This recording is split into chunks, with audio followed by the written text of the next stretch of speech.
What's up guys? I hope you are doing well. I am Veer. Welcome to Study Lover again. ये हमारी second video है। First video में already upload कर चुका हूँ। इस वीडियो में हम लोग डिस्कस करेंगे न्यूज़पेपर का एनालिसिस, उसके बाद में पीआईबी देखेंगे जो कि हमने मॉर्निंग में नहीं किया था आज। तो पीआईबी देखेंगे, उसके बाद में फिर हम क्वेश्चंस देखेंगे, ठीक है ना, प्रीलिम्स के पॉइंट ऑफ व्यू से।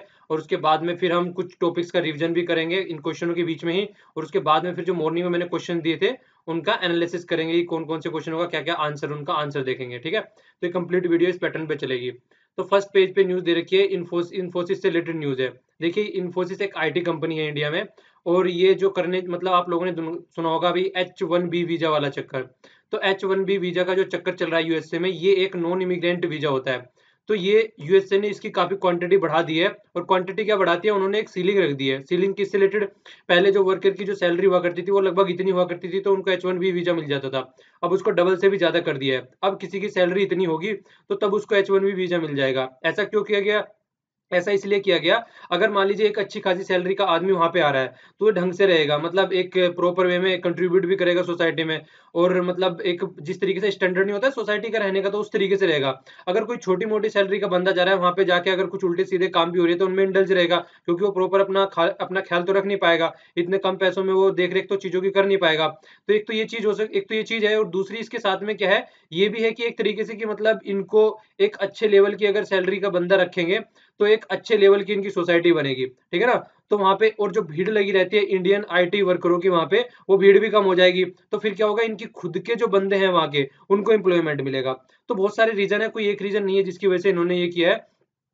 तो हमारे यहाँ पे तीन कंपनी बहुत बड़ी बड़ी कंपनी है। एक तो इन्फोसिस हो गई, दूसरी टीसीएस हो गई, और तीसरी विप्रो हो गई।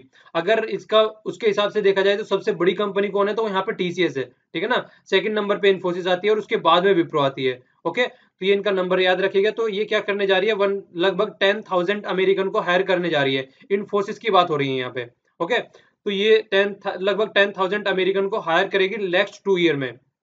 और इसके अलावा क्या करेगी, ये 4 टेक्नोलॉजी और इनोवेशन हब खोलेगी, जहां पे टेक्नोलॉजी और इनोवेशन से रिलेटेड रिसर्च एंड डेवलपमेंट किए जाएंगे। तो वो हब खोलेगी, और ये वर्क किस चीज के लिए करेगी, cutting edge technology.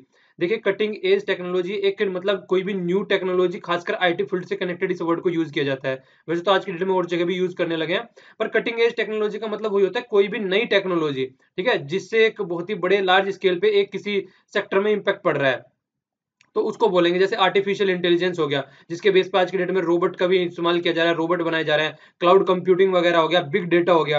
Big data का तो हम कई बार जिक्र भी कर चुके हैं। जिस तरीके से आप लोगों ने देखा होगा, अगर आप कुछ भी गूगल पे सर्च करते हैं, तो एक बार अगर कुछ सर्च कर लिया तो उसके बाद में मान लीजिए अमेजन पे आपने सर्च किया कि आज घड़ी खरीदनी है कोई, ठीक है। तो आपने अगर वो घड़ी सर्च करी है तो कुछ टाइम बाद आपको दिखेगा कि वो आपको रिकमेंडेशन में आने लगेगी। आप कुछ भी खोल रहे हैं तो बराबर में कोई वेबसाइट खोलेंगे तो वहां पे उसका ऐड दिखने लगेगा।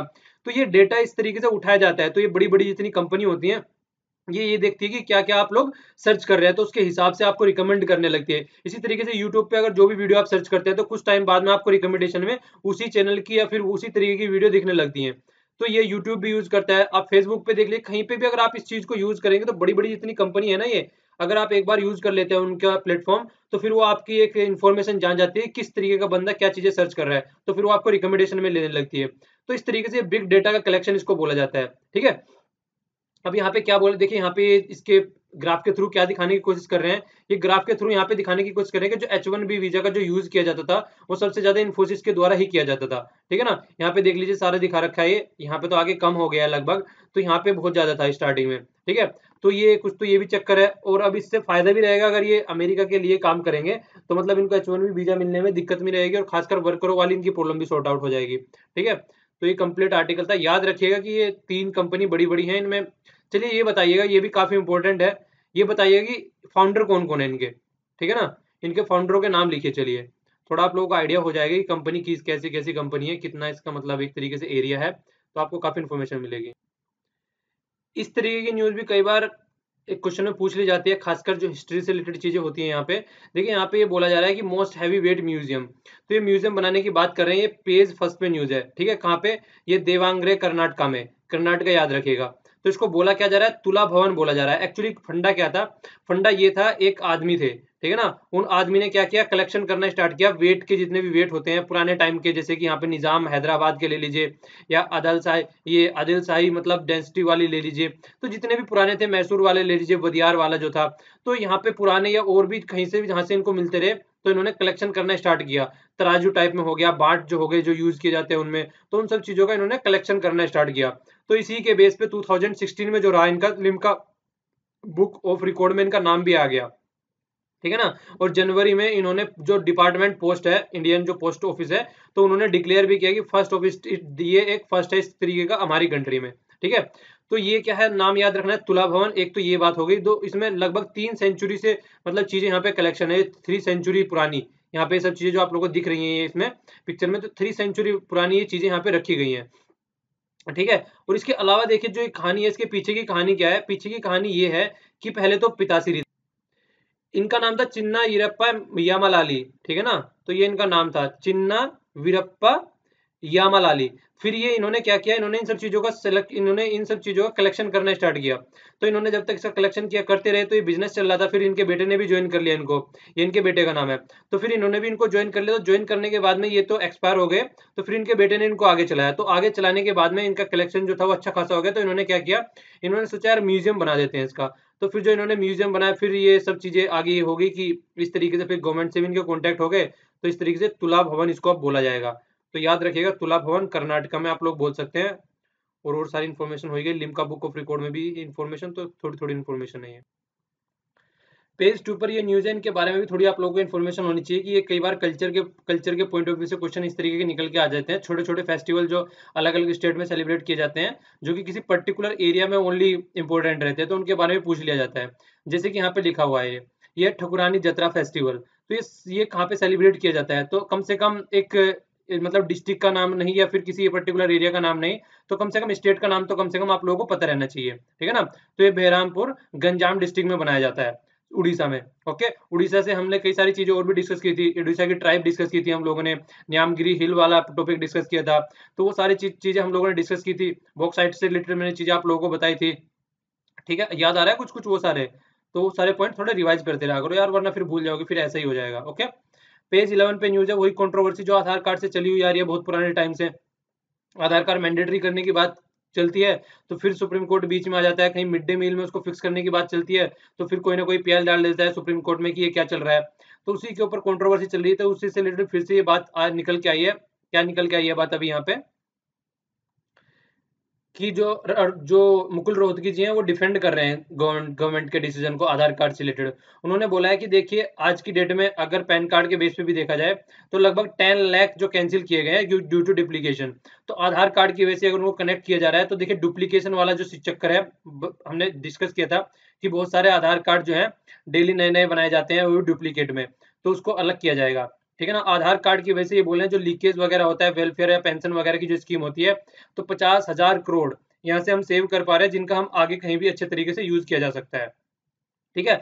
आधार कार्ड को यूज किया जा रहा है ब्लैक मनी चेक करने में, ठीक है, तो टेरर फाइनेंसिंग न हो जाए तो उसमें भी आधार कार्ड का यूज किया जा रहा है। इनकम टैक्स के रिलेटेड जो एक्ट बनाने की बात चल रही थी कि जो अपना टैक्स अवॉइड कर सके, उसमें भी इसका यूज किया जा रहा है, ठीक है। और ये कह रहे हैं कि वायलेशन नहीं है आर्टिकल 19 का, ये फंडामेंटल राइट आर्टिकल 19, तो इसका उल्लंघन नहीं हो रहा है यहाँ पे, ये भी बात इन्होंने बोली यहाँ पे, ठीक है ना। और आगे ये भी बात बोली कि अगर पार्लियामेंट, देखिए पार्लियामेंट हमारी अलग है, बिल्कुल सोवरन है हमारी, अगर ये कुछ एक्ट बना रही है तो सुप्रीम कोर्ट उसमें इंटरफेयर नहीं कर सकता है, जब तक कि कॉन्स्टिट्यूशन का उल्लंघन नहीं हो रहा है वहां पे, तो तब तक सुप्रीम कोर्ट का कोई हक नहीं है उसमें उसमें हाथ डालने का केस में कि ये क्या कर दिया है। जब ला बन जाए, आपको ना लगे कि वो उसके हिसाब से नहीं है, तो तब आप अपना काम कर सकते हैं। आधार कार्ड डेटा इनक्रिप्टेड रहता है, इनक्रिप्टेड मतलब मान लीजिए आपने किसी को लिख के भेज दिया, ये बहुत फेमस वर्ड है, लिख के भेज देते हैं 143, बहुत बार यूज करते हैं, तो इसको बोलते हैं आई लव यू। तो इस तरीके से वर्ड यूज कर लेते हैं। तो मान लीजिए आप और हम लोग की एज के बंदे तो इसको जानते हैं, पर लेकिन जो बड़े बूढ़े हैं मान लीजिए उसको नहीं जानते हैं, तो मान लो किसी को सामने बोलना है, किसी को बोलना है, इस तरीके से बोल दिया 143, तो इस तरीके से कोड क्रिएट किया जाता है। ये ओनली जस्ट एग्जांपल है, ठीक है ना, गलत तरीके से मत लेना इसको। तो इस तरीके का कोड उसको बोलते हैं इनक्रिप्टेड करके भेजना, फिर उसको दूसरी साइड में जाके फिर डिकोड कर लिया जाता है, कोडिंग डिकोडिंग बोलते हैं एक तरीके से, ठीक है ना। तो उस तरीके से जो डेटा है वो सेव किया जाता है, तो वो भी एकदम बिल्कुल सेव है, ठीक है। तो यही बात फिर आगे बोल रहे हैं कि 13 करोड़ जो आधार कार्ड है वो आज तक प्रोड्यूस किए जा चुके हैं। तो इतने सारे हैं, तो जब इतना बना दिया है उनको तो अच्छे से यूज किया जाना चाहिए ना उनका। तो इसीलिए बोल रहे हैं कि उसको अब अच्छे से यूज करना चाहिए, जो भी इतने सारे बन गए, और उनका जहाँ पे भी यूज हो सकता है यार, फायदे के लिए बनाएगा तो उसके लिए यूज करो। तो ये छोटी छोटी बातों के लिए इसका आप रोक देते हैं, वो अच्छी बात नहीं है। तो काइंड ऑफ स्टेटमेंट ये अटॉर्नी जनरल जी की निकल के आ रही है, मुकुल रोहतगी जी की। ओके, इसी तरीके का ये फेस्टिवल आप लोगों को इसको भी याद रखना चाहिए, खासकर ये तो बहुत ही इंपॉर्टेंट हो गया है जिस तरीके से कंडीशन बनी हुई है जम्मू कश्मीर में। तो यहाँ पे डल जो लेक है श्रीनगर में, वहां पे ये सिकारा फेस्टिवल सेलिब्रेट किया जा रहा है। इस तरीके से नाव में बैठ के, मतलब रेसिंग नाव या बोटिंग रेसिंग का आप लोग इसको बोल सकते हैं। ये तो फिर भी इतने बड़े स्केल पे नहीं होता है। आप लोगों ने बागी 2 मूवी देखी होगी, ठीक है ना? तो बागी 2 मूवी में उसमें देखा कि वो बोट का फेस्टिवल जो सेलिब्रेट किया जाता है केरला में, उसका नाम क्या है? याद आ रहा है कुछ? मूवी देखने के बाद में ऐसी चीजें याद होनी चाहिए कम से कम, फेस्टिवल वगैरह, क्योंकि इस तरह से क्वेश्चन बहुत सारे पूछे जाते हैं। एसएससी में भी, यूपीएससी में भी, सब जगह इससे रिलेटेड क्वेश्चन निकल के आते हैं, ठीक है? तो देखिए यहाँ पे क्या बोला गया, ये बोला गया बोल रहा हूँ। देखिए उसका फेस्टिवल का नाम है VALAM। तो वलम फेस्टिवल है, वलम काली। वलम कली ये फेस्टिवल का नाम है, जो कि एक ट्रेडिशनल वोट रेस फेस्टिवल है जो केरला में सेलिब्रेट किया जाता है। और खासकर आप लोगों को याद रखना है कि ये ओनम फेस्टिवल होता है, जिसको हार्वेस्टिंग फेस्टिवल भी बोलते हैं। मतलब जब सीजन होता है, जब फसलें कट जाती हैं, तो उस टाइम पे हार्वेस्टिंग फेस्टिवल भी बोला जाता है, सॉरी। तो उस टाइम पे इसको सेलिब्रेट किया जाता है, तो इसको बोलते हैं ओनम फेस्टिवल पे सेलिब्रेट किया जाता है। तो इसको नाम याद रखना है आपको, वल्लम कली, ठीक है ना? तो फेस्टिवल का नाम याद रखिएगा इसका।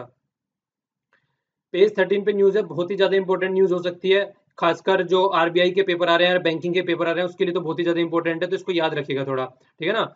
और इसमें क्या बोला गया है, देखिए ये यहाँ पे बोला गया है कि अनवील न्यू आईआईपी। इसके बारे में हमने कल या परसों भी डिस्कस किया था, जब हमने कोर इंडस्ट्री के बारे में जिक्र किया था कि 8 कोर इंडस्ट्री होती हैं, जिसके बारे में मैंने आप लोगों को बताया था। इलेक्ट्रिसिटी हो गया, स्टील हो गया, रिफाइनरी प्रोडक्ट्स हो गए, क्रूड ऑयल हो गए, कोल हो गया, सीमेंट हो गया, ये नेचुरल गैस हो गया, ये फर्टिलाइजर्स हो गया। तो इनके बारे में हम लोगों ने जिक्र किया था। तो था क्या एक्चुअली ये, देखिए ये क्या था कि 8 कोर इंडस्ट्री है ये, ठीक है ना? तो 8 कोर इंडस्ट्री है, इनका कितना परसेंटेज होता है? लगभग 38% होता है। तो इसके बारे में हमने जिक्र किया था, उस टाइम पे हमने आईआईपी का जिक्र किया था। अब आईआईपी क्या है? ये आईपी एक तरीके का इंडेक्स होता है, तो इसको बोलते हैं index of the industrial production. Index मतलब कलेक्शन होता है कुछ डेटा का, कि इस टाइम पे ये परफॉर्मेंस किया, इस टाइम पे ये परफॉर्मेंस किया, तो एक तरीके की लिस्ट बना लेती हैं, तो उसको इंडेक्स बोल देते हैं, ठीक है? तो यहाँ पे आप लोगों को याद रखना है, जो ये आईआईपी है, जो ये इंडेक्स है, ये पहले जो था क्या था, ये पहले जो इसका बेस ईयर था वो 2004 और 5 था। हमने उस दिन भी बताया था आर्टिकल में जब हम डिस्कस कर रहे थे। तो 2004 और 5 था ये वहां पे उस टाइम पे। अब इसका बेस ईयर जो चेंज करके करने जा रहे हैं, 2011 और 12 करने जा रहे हैं, ठीक है ना? 2011 और 12 करने जा रहे हैं। तो याद रखिएगा, इसको बहुत ही ज्यादा इंपॉर्टेंट है। मंथली कैलकुलेट होता है ये, ठीक है ना? मंथली कैलकुलेट होता है। और किस लिए इसको यूज किया जाता है नॉर्मली? देखिए एक तरीके से एक्यूरेसी मापने के लिए कि लेवल ऑफ इनकम क्या है, एक तरीके से नेशनल अकाउंट या फिर नेशनल इनकम नापने के लिए, तो उन सब चीजों में इनका यूज किया जाता है।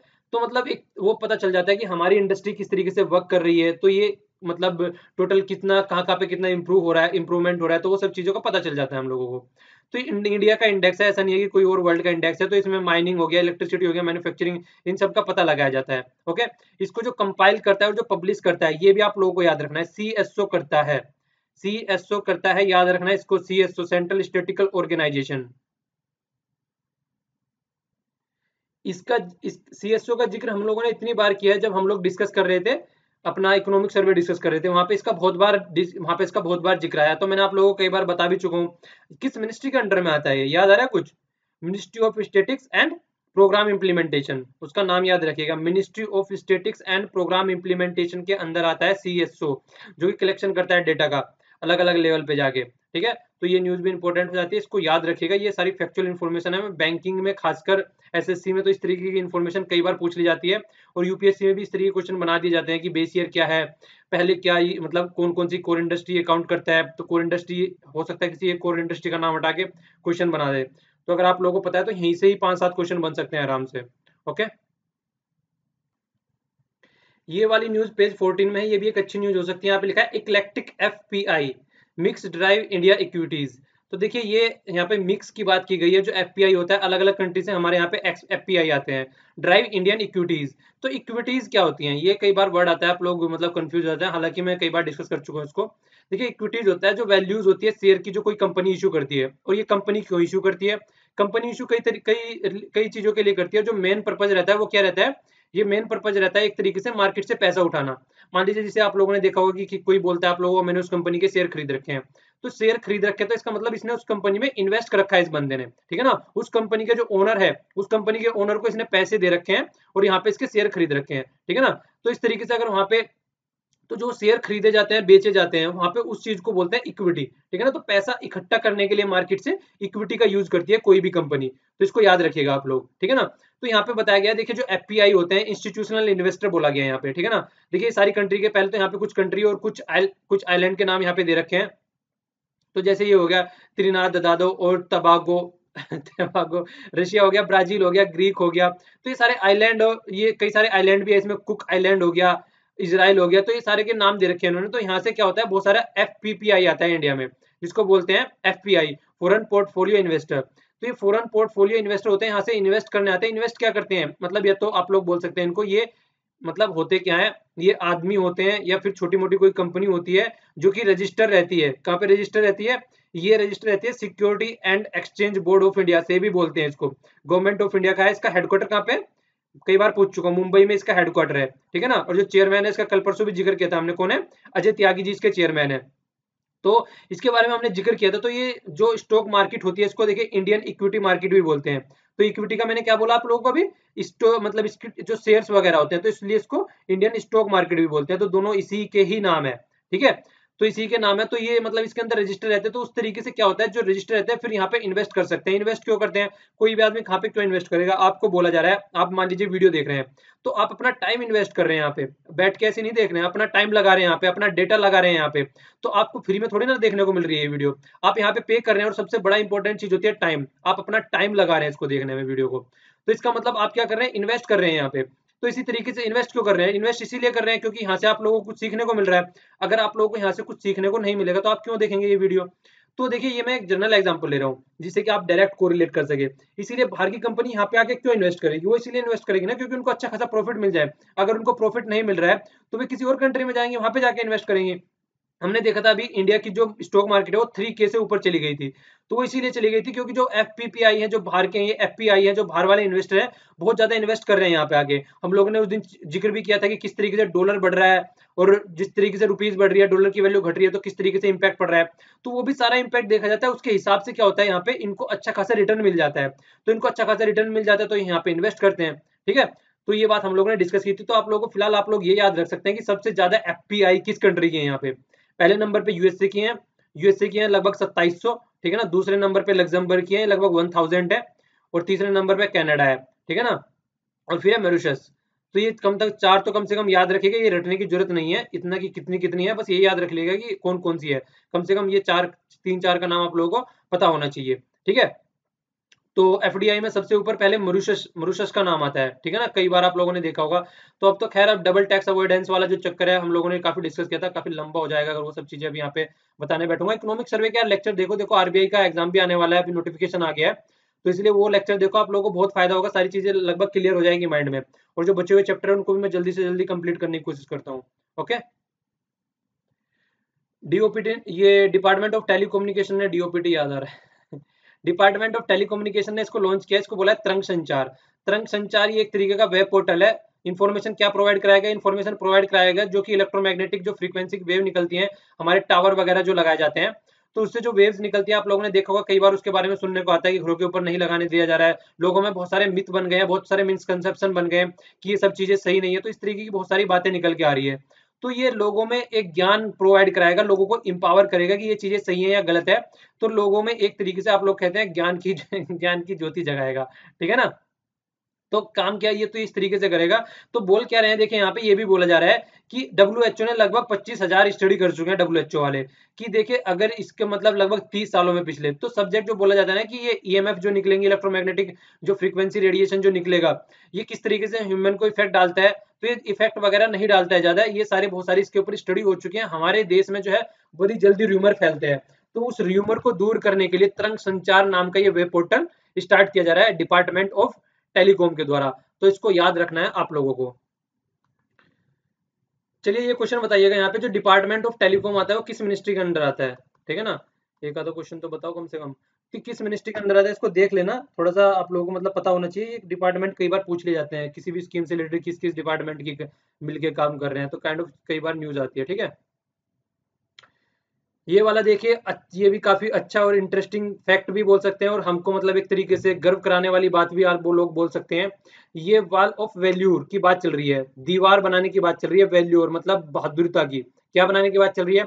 हर एक कॉलेज में, हर एक इंस्टीट्यूट में लगभग इस तरीके की दीवार बनाई जाएगी, जिसपे जो हमारी कंट्री में जो परमवीर चक्र मिले हैं जिनको, ठीक है ना, जिनको भी परमवीर चक्र मिले हैं, उन परमवीर चक्र आर्मी का हाईएस्ट अवार्ड है, ठीक है ना, बहादुरी का ये।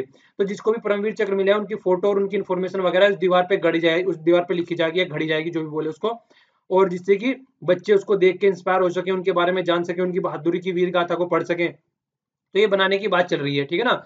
तो प्राइम मिनिस्टर की बातों से इंस्पायर होकर minister of human resource and development जो कि प्रकाश जावड़ेकर जी हैं, उन्होंने मिलके, जो स्टेट डिफेंस मिनिस्टर हैं ये सुभाष जी हैं, तो इनके साथ में मिलके क्या किया है, ज्वाइंटली एक वॉल ऑफ वैल्यूर बनाने की बात चल रही है, दीवार बनाने की बात चल रही है, लगभग 1000 एजुकेशनल इंस्टीट्यूशन में बनाई जाएगी, ठीक है ना। तो परमवीर चक्र जिन जिनको भी मिला है उनके इसके बारे में, उनके बारे में पढ़ाया जाएगा, इनके बारे में इनके दीवार के ऊपर लिखा होगा। तो एक तरीके से सेंस जगाने के लिए, नेशनलिज्म की सेंस जगाने के लिए, लोगों को बताने के लिए कि नेशनलिज्म को थोड़ा अपना जान के चले, तो थोड़ा पार्ट बन के रहे तो अच्छा रहेगा, ठीक है। तो देखिए, विद्या वीरता अभियान ये चलाया गया था, विद्या वीरता अभियान, राज्यसभा मेंबर थे ये श्री तरुण विजय जी, तो इनके द्वारा चलाया गया था। तो याद रखिएगा विद्या वीरता अभियान, तो इसका पार्ट है ये, ठीक है ना, इसका पार्ट है। और एक और इन्फॉर्मेशन कम से कम आप लोगों को पता होना चाहिए, ये इन्फॉर्मेशन है, आज तक हमारी कंट्री में 21 परमवीर चक्र अवार्ड मिले गए हैं, तो 21 के बारे में यहाँ पे इन्फॉर्मेशन दी जाएगी, ठीक है, जिससे कि जान सके लोग बाग कि उन्होंने हमारी देश के लिए अब अपनी शहादत दी है, ठीक है। अभी लास्ट वाला तो मैं बता देता हूँ आपको, विक्रम बत्रा जी को मिला है, ये मिला है 1999 में, ठीक है ना, ऑपरेशन विजय के लिए कारगिल में हुआ था जो ये। तो ये तो मैंने बता दिया, आप लोगों को क्वेश्चन नीचे आंसर देना कि फर्स्ट वाला किसको मिला था, फर्स्ट अवार्ड ये परमवीर चक्र किनको मिला था, ठीक है ना, और किस टाइम मिला था ये भी लिख दीजिएगा, ठीक है। और देख लीजिएगा एक बार 19 मतलब जो 21 है मिले हुए इनको, तो सबका एक बार कम से कम नाम तो पढ़ लीजिए यार, उन्होंने देश के लिए जान दी है, कम से कम एक बार नाम पढ़ना तो आप लोगों का बनती है, तो एक बार नाम पढ़िएगा, कम से कम आइडिया तो होना चाहिए आप लोगों को थोड़ा थोड़ा। क्वेश्चन देख लेते हैं। फर्स्ट क्वेश्चन देखिए, फर्स्ट क्वेश्चन काफी बार पूछा जा चुका है ये क्वेश्चन। ये पूछा है कि कॉन्स्टिट्यूशन असेंबली की जो डिमांड की गई थी वो सबसे पहले कब की गई थी। कॉन्स्टिट्यूशन असेंबली वही असेंबली है जिसने हमारा कॉन्स्टिट्यूशन ड्राफ्ट किया था, और इसी के कॉन्स्टिट्यूशन के ड्राफ्ट की वजह से आज की डेट में जो हमारा कॉन्स्टिट्यूशन हम फॉलो करके चलते हैं, हमारी कंट्री जिसके बेस पे चल रही है वो इसी कॉन्स्टिट्यूशन के बेस पे चल रही है, ठीक है। तो फर्स्ट टाइम इसकी डिमांड कब की गई थी, तो देखिए वीडियो को पॉज करके क्वेश्चन का आंसर दीजिएगा, और कृपया कर लिया कीजिए यार, ये कम से कम बहुत कम आंसर आते हैं इस वाली वीडियो के ऊपर, ठीक है, तो ये अच्छी बात थोड़ी ना है। तो इसका आंसर जो है वो आंसर देखिए फर्स्ट है इसका, ठीक है ना। ये इंडियन नेशनल कांग्रेस के द्वारा ये 1934 में की गई थी। चलिए यहाँ पे एक क्वेश्चन और बन जाता है, किस आदमी के द्वारा ये रखी गई थी। आदमी बहुत ही इंपॉर्टेंट है, वो आदमी कम से कम उन आदमी का नाम बताइएगा। और ये बाकी की जो सारी चीजें हैं, ये सारी चीजें बाद में हुई थी, मतलब पहले हो चुकी थी ये सारी चीजें। कराची सेशन भी पहले हो चुका था, नॉन कॉर्पोरेशन मूवमेंट के बारे में कल बताया था, साइमन कमीशन के बारे में बता चुका हूँ, तो ये सारी बातें पहले हो चुकी हैं। ओके, हो सके तो चलिए इनकी डेट लिख दीजिएगा आगे, थोड़ा सर्च कीजिएगा तो आप लोगों को पता चल जाएगी कई सारी चीजें। ओके, तो ये देखिए, जो वीडियो जो रेगुलर सुनना है वो सबको पता है, इसलिए चीजें बार बार अगर इस तरीके से इतना रिपीट करूंगा तो उसी चीजों में लगे रह जाएंगे हम लोग, ठीक है। तो ये सारी चीजें पीछे बता चुका हूं मैं। नेक्स्ट नेक्स्ट वाला जो क्वेश्चन है वो ऑर्गेनिक फार्मिंग के ऊपर है, ठीक है ना। तो ये बोला जा रहा है कि जो ऑर्गेनिक फार्मिंग होती है उनमें से कौन से का नीचे जो यूज है उनका यूज मतलब यूज होता है या नहीं होता है। Improve the productivity without the use of fertilisers, organic farming rely on, तो किसके ऊपर रिलाई करती है।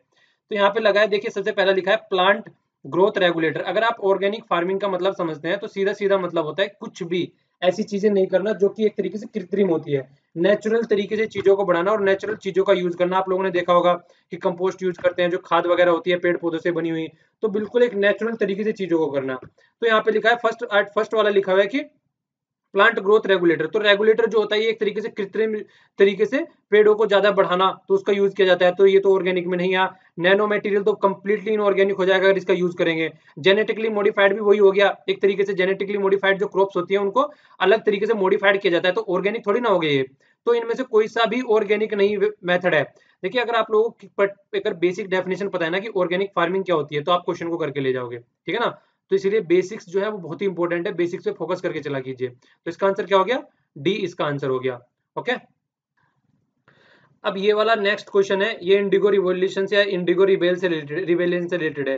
तो ये कब की बात हो रही है, देखिए अगर आप लोग डेट थोड़ा देखें, अगर डेटों पे ध्यान दे तो आप क्वेश्चन को करके ले जाएंगे। ये वही डेट है जब, ये वही वाला एरिया है, वही वाला टाइम है, वही वाला ईरा है जिस टाइम पे इंडस्ट्रियल रिवॉल्यूशन की आप लोग बात करते हैं। तो इंडस्ट्रियल रिवॉल्यूशन की बात जो मेन, अगर आपको इंडस्ट्रियल रिवॉल्यूशन का कॉन्सेप्ट पता है तो क्या था, वो था मेनली जो डिपेंड था वो कपड़ा उद्योग के ऊपर डिपेंड था। ठीक है ना, कपड़ा उद्योग के ऊपर बहुत हद तक डिपेंड था वो। तो कपड़ा उद्योग के ऊपर डिपेंड था, तो यहाँ पे किस चीज की जरूरत पड़ेगी, डाई की जरूरत पड़ेगी। तो ये जो डाई बनाई जाती है, यहाँ पे खासकर ब्लू डाई की बात कर रहे हैं, तो वो नील से निकाली जाती है। ठीक है ना, तो उसी के लिए यहाँ पे बहुत ज्यादा फोर्स किया गया था फार्मरों को कि डाई उगाने के लिए। ठीक है ना, तो यहाँ पे ये फर्स्ट वाला इसका आंसर हो गया, जो कि लिखा हुआ है cross agriculture economic condition under which Indigo cultivator were put by the British planter.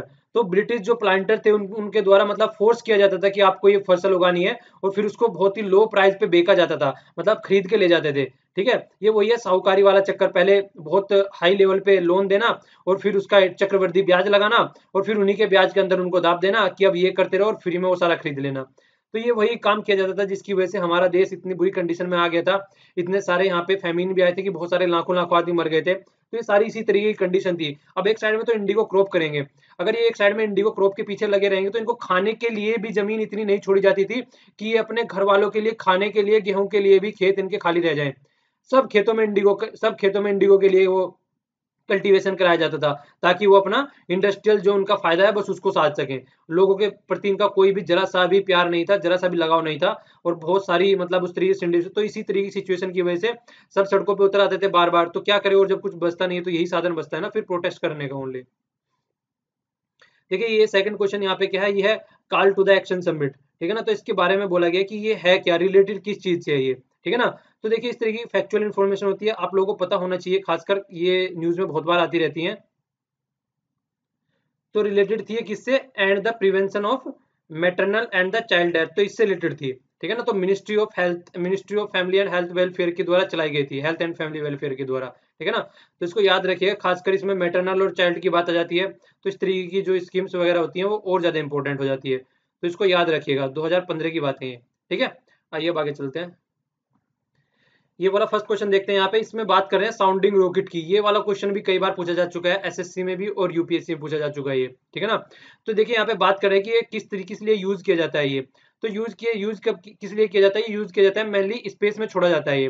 तो ये देखने के लिए कि जो यहाँ पे अगर हम सैटेलाइट छोड़ रहे हैं, अपना कोई उपग्रह छोड़ रहे हैं, तो वो वर्क करेगा यहाँ पे या नहीं करेगा, तो वो चेक करने के लिए एटमॉस्फेरिक कंडीशन क्या है उस एरिया की, तो वो चेक करने के लिए। तो यहाँ पे बोला गया probing the upper atmosphere region and the and for the space research. तो ये वाला इसका आंसर हो गया। तो प्रोबिंग माने होता है एक तरीके से सर्च करना, चीजों को ढूंढना कि सही है या गलत है, एक तरीके से वहां पे जाके रिसर्च टाइप का आप लोग बोल सकते हैं थोड़ा, मतलब एक तरीके से जानकारी निकालना। ठीक है ना, तो जानकारी निकालता है कि वहां पे अपने सैटेलाइट छोड़ सकते हैं नहीं छोड़ सकते हैं। तो 1960s में इंडिया में यहाँ पे छोड़ा गया था, लगभग 1963 में आई थिंक छोड़ा गया था फर्स्ट, 63 या 67 में है शायद, चेक कर लो, चेक कर लेना एक बार इसको। तो उस टाइम पे लगभग छोड़ा गया था, पर आपको ये पता होना चाहिए कि छोड़ा किस लिए गया था। ठीक है ना, डेट वगैरह पे इतना फोकस मत दीजिए, पर लेकिन छोड़ा किस लिए चाहिए आप लोगों को प्रॉपर वो इन्फॉर्मेशन होनी चाहिए। ये वाला नेक्स्ट क्वेश्चन है अर्थ ऑब्जर्वेशन सैटेलाइट से, सैटेलाइट के द्वारा। ठीक है ना, रिमोट सेंसिंग भी इसको बोला जाता है। तो जो ये वाला सैटेलाइट है इसके बारे में आप लोगों ने कई बार सुना भी होगा। ये ऑब्जर्व करता है कि आसपास वाले एरिया में, मतलब जिस तरीके से एग्रीकल्चर का आप लोग देख लीजिए कि कितना ज्यादा प्रोडक्शन होगा, किस वाले एरिया में अगर कहीं पे सर्च करना है तो किस वाले एरिया में मान लीजिए सर्च करता है कि यहाँ पे पेट्रोलियम निकल सकता है या नहीं निकल सकता है। तो इस तरीके की जो चीजें होती हैं वो सारी कहाँ पे लैंड स्लाइड हो रही है, तो वो सारी जो अर्थ ऑब्जर्वेशन लिखा है ना, ऑब्जर्व करता है कहाँ कहाँ पे क्या क्या फैक्ट फिगर निकल सकते हैं, तो उसके लिए ये वर्क करता है। तो मैक्सिमम ये इसरो के द्वारा छोड़ा जाता है, तो उसी के लिए छोड़ा जाता है कि एक तरीके से पहले से ही भविष्यवाणी कर सके, पहले से ही फोरकास्ट कर सके कि क्या क्या कहाँ पे एरिया होने वाला है, और लोगों को एक तरीके से बताया भी जा सके कि मान लीजिए कल को सुनामी आ रही है, साइक्लोन आ रहा है, तो उसके बेस पर भी चीजें सही तरीके से की जा सके। तो देखिए सारी इसमें ये एक तो बोला है क्रॉप प्रोडक्शन फोरकास्ट, बिल्कुल सही है। स्नो वाला है, ग्लेशियर वाला एरिया जोन सा है उसकी स्टडी करता है। जो भी छोट मतलब एक तरीके से छोटे एरिया में कहीं पे भी एक पर्टिकुलर एरिया की बात की जाएगी यहाँ पे। ठीक है ना, ओशन प्राइमरी प्रोडक्टिविटी, मतलब ओशन के अंदर कहाँ पे ऑयल निकल रहा है या कहाँ पे कितनी मछलियां वगैरह है। लैंडस्लाइड की बात करता है, और ये भी इस तरीके से हाइड्रो पावर के लिए कहाँ पे सही है वो सिलेक्शन साइट करने के लिए कि कौन से जोन में कौन सा एरिया आ रहा है अर्थक्वेक के, तो सारी इन्फॉर्मेशन होती है वो इसके द्वारा दी जाती है। ये वाला क्वेश्चन यूपीएससी में आ चुका है लगभग 2015 में। ठीक है ना, तो इस तरीके के क्वेश्चन यूपीएससी में आ चुके हैं, और खासकर अगर इस तरीके के क्वेश्चन यूपीएससी में आ जाते हैं तो फिर एसएससी वगैरह भी उसको आराम से पूछ लेती है, बैंकिंग वाला भी। ये बोलेंगे अर्थ ऑब्जर्वेशन सैटेलाइट वर्क करता है, तो इसमें से कोई भी एक दे देंगे और दूसरा जो होगा नहीं देंगे, तो कौन सा सही है, या तीन तो वो दे देंगे जो सही नहीं है, एक वो दे देंगे सही है कि छांटो कौन से के लिए वर्क करता है। ओके, तो आप लोगों को ये वाला क्वेश्चन है कायाकल्प से रिलेटेड है। आप लोगों ने कई बार सुना होगा इसका नाम। कायाकल्प का किस लिए स्टार्ट किया गया है? Ministry of health and the family welfare के द्वारा। ठीक है, तो किस लिए स्टार्ट किया गया ये? तो आप लोगों को इनमें से आंसर छाटिए। देखिए, वीडियो को पॉज करके आंसर देना है आप लोगों को। तो ये जो है याद रखने वाला है, हेल्थ सेक्टर अवार्ड है। इसमें जहां भी होता है मतलब किस तरीके से आप लोगों को जितना भी इंप्रूव करना है, जैसे देखिए हॉस्पिटल वगैरह है वहाँ पे कैसी क्लीनलीनेस है, तो ये सारी कई सारे इंडिकेटर होते हैं। उसमें चेक किया जाता है कि कौन कौन सा एरिया सही है, कौन कौन सा एरिया वर्क कर रहा है ढंग से, और उसके बेस पे फिर इनको रैंकिंग दी जाती है। और रैंकिंग देने के बाद में उसके बाद में फिर अवार्ड दिया जाता है। कायाकल्प मतलब किस तरीके से आप हॉस्पिटल की कायाकल्प कर रहे हैं, किस तरीके से हॉस्पिटल को सही रख रहे हैं, जिससे कि जो यहाँ पे कोई भी पेशेंट आ रहा है तो उसका ढंग से अच्छे से ख्याल रखा जाए, सारी फैसिलिटी वहाँ पे अवेलेबल है कि नहीं है। तो सारे इंडिकेटर्स जो होते हैं, किसी पेशेंट को चाहिए ऑक्सीजन सिलेंडर अवेलेबल है, ब्लड अवेलेबल नहीं है टाइम पे, या फिर कोई भी सिरिंज वगैरह, दवाई वगैरह, मेडिसिन वगैरह सब अवेलेबल है या नहीं है, सफाई ठीक से हो रखी है या नहीं हो रखी है, तो वो सारी चीजें चेक करने के बाद में ये अवार्ड दिया जाता है। तो ministry of health and the family welfare, तो इसके अंडर में आता है, याद रखिएगा इसको। ओके, नीचे वाला क्वेश्चन है ये आर्य समाज की, आर्य समाज के बारे में बोला गया कि आर्य समाज किस इशू के ऊपर स्प्लिट हुआ था। ठीक है ना, ये इस टाइम पे इशू के ऊपर स्प्लिट हो गया था। सबसे पहले तो यही बताना पड़ेगा कि आर्य समाज की स्थापना किसके द्वारा की गई थी। याद आ रहा है कुछ? याद आ रहा है? नहीं याद आ रहा है तो कमेंट बॉक्स में लिखे चलिए। आर्य समाज की स्थापना किसने की थी? अब ये मैं बताता हूँ किसके इशू के ऊपर ये स्प्लिट हुआ था। तो देखिए, जो इशू था वो था मांस खाने के ऊपर। ठीक है ना, एक तो बोल रहे थे कि मांस खाना अलाउड करना चाहिए, दूसरा बोला था कि मांस खाना अलाउड नहीं करना चाहिए। तो जो मांस खाना चाह रहे थे उनको तो बोलता था कल्चर्ड पार्टी, और जो मांस नहीं खाना चाह रहे थे उनको बोला था महात्मा ग्रुप। तो ये दो पार्ट में डिवाइड हो गया था। इनमें से ऊपर में से कोई सा भी नहीं है, ये नीचे वाला है नन ऑफ द अबव। तो कोई सा नहीं था इनमें से। ठीक है ना, तो मांस खाने के ऊपर ये दोनों डिवाइड हो गए थे। ये वाला क्वेश्चन भी काफी अच्छा है। ये वाला क्वेश्चन देखिए, यहाँ पे ये बोला गया कि India does not produce large amount of gold. क्यों प्रोड्यूस नहीं करता है, लार्ज अमाउंट गोल्ड प्रोड्यूस नहीं करता है? Which of the possible reason, कौन कौन सा हो सकता है? यह एक रीजन है या कई सारे रीजन है? देखिए, पहला इसने दे रखा है कि some gold mining in India are very deep. ये डीप माइनिंग है हमारे यहाँ पे, जिनको निकालना वहां से बहुत मुश्किल हो जाता है अगर वहां से सोना निकाला जाए। तो पहला ये क्वेश्चन है, बिल्कुल सही बात बोली गई है। क्योंकि अगर हमारे यहाँ पे जो कुछ सोना निकाला जाता है उसको निकालने में इतना खर्चा आ जाता है, जितना कि हमारे यहाँ पे अगर उनको फिर बेचा जाए मार्केट में तो उतने का बिकता नहीं है वो। ठीक है ना, तो मतलब उससे ज्यादा खर्चा आ जाता है यहाँ पे। ठीक है, सेकंड लिखा हुआ है Indian gold reserve are highly scarce, ऐसा कुछ नहीं है, ये गलत है। तीसरा लिखा है कि टेक्नोलॉजी बैरियर भी एग्जिस्ट करता है। कई सारे प्राइवेट सेक्टर वाले भी आ गए हैं, पर लेकिन 9% हमारे यहाँ पे रिजर्व है। 9% रिजर्व है, पर लेकिन ओनली 1% हम मुश्किल से निकाल पाते हैं। तो ये due to lack of the technology. तो ये इस तरह की कंडीशन है। कौन सा है यहाँ पे, याद आ रहा है आपको? कोलार माइनिंग है जो कर्नाटक में। तो के यहाँ से निकाला जाता है। कोलार माइनिंग है कर्नाटक में, बहुत ही गहरी है वहां पे। और सबसे बड़ी कंडीशन ये रहती है, कई बार तो उसको बंद भी करने की बात की जा चुकी है, आधा की आधे से ज्यादा बंद पड़ी रहती है ये। क्योंकि वही है कि इतना खर्चा यहाँ पे लगाएंगे, इतने परेशान होंगे, आदमी के मरने का डर रहता है, इतनी देर में तो खरीद लेंगे यार दूसरी कंट्री से, वो सस्ता पड़ जाएगा। ठीक है, तो इसीलिए यहाँ पे प्रॉब्लम होती है। लगभग 9% हमारे यहाँ पे रिजर्व है, ये होते हुए भी हम निकाल नहीं पा रहे हैं। ओके, ये वाले फैक्चुअल क्वेश्चन है, कई बार पूछ ले जाते हैं इस तरीके की फैक्चुअल इन्फॉर्मेशन। ये नीचे लिखा हुआ है, क्या लिखा हुआ है? India epidemic intelligence service, EIS joint venture है। तो किसका ज्वाइंट वेंचर है? देखने में तो ऐसा लगेगा कि इंडिया के ही कोई डिपार्टमेंट है, पर लेकिन यहाँ पे आप लोग इसका आंसर देने में थोड़ा चकमा खा सकते हैं। ये वाला है इसका फर्स्ट आंसर है। यहाँ पे जो इंडिया का जो हेल्थ मिनिस्ट्री है वो वाला साथ में आया था, हेल्थ एंड फैमिली वेलफेयर, और जो यूएसए का है वो डिजीज कंट्रोल डिपार्टमेंट आ गया है। तो उन दोनों ने मिला के हेल्थ को सही करने के लिए, जहाँ पे भी एपिडेमिक होता है, कोई भी अगर भयानक बीमारी फैल जाती है, तो उसको सही करने के लिए ज्वाइंट वेंचर उन्होंने चलाया था। ठीक है ना, तो ये इंडिया और यूएसए के बीच में, इसको याद रखिएगा। कई बार ये क्वेश्चन इस तरीके के आ चुके हैं। आइए, मॉर्निंग में क्वेश्चन थे, उनके आंसर हो गए। देखिए, WHO का जो मैंने पूछा था हेडक्वार्टर, वो जनेवा में है, स्विट्जरलैंड में। 1948 में इसकी स्थापना हुई थी। मिड डे मील सबसे पहले कहाँ पे चलाया गया था? मद्रास कॉन्स्टिट्यूएंसी थी उस, मद्रास मतलब मद्रास कॉर्पोरेशन, मतलब उस तरीके मद्रास बोला जाता था। आज की डेट में तो चेंज हो चुका है। ठीक है ना, पूरा मद्रास एक बहुत ही बड़ा एरिया हुआ करता था उस टाइम पे, एक पूरा स्टेट हुआ करता था, लेकिन आज की डेट में आप इसको तमिलनाडु बोलेंगे, तमिलनाडु वाले एरिया में। तो 1925 में उस टाइम पे ब्रिटिश एडमिनिस्ट्रेशन के टाइम पे इसको स्टार्ट किया गया था। 10 डिग्री चैनल सेपरेट करता है little Andaman and the car Nicobar को। ठीक है ना, मैंने पूछा था कि कौन इसको सेपरेट करता है। खिलाफत मूवमेंट, जो टर्की वाला हमने आर्टिकल मॉर्निंग में डिस्कस किया था, वहां पे मैंने पूछा था कि ऐसा कौन सा मूवमेंट था उस टाइम पे जिसको स्टार्ट किया गया था। तुर्की में जो प्रॉब्लम थी, हमने कल्चर टाई की बात कर रहे थे। टर्की में उस टाइम पे हमने ये डिस्कस किया था मॉर्निंग में कि उस टाइम पे हम लोग कितना मिलजुल के काम करते थे, लेकिन आज की डेट में हम लोग मिलजुल के काम नहीं कर रहे हैं। तो हिस्ट्री में फ्रीडम इंडिपेंडेंस में हम लोग साथ में थे, लेकिन आज का टर्की जो कर रहा है वो पाकिस्तान का साथ दे रहा है। ठीक है। अब यहाँ पे देखिए क्या हो रहा है, यहाँ पे आगे मैंने पूछा था कि ये पूछा था आप लोगों से कि ये नॉर्थ से साउथ कितना है और ये वेस्ट से ईस्ट कितना है। तो ये मैंने पूछा था, तो नॉर्थ से साउथ जो है वो लगभग 3214 किलोमीटर है और जो ईस्ट से वेस्ट है वो 2933 किलोमीटर है।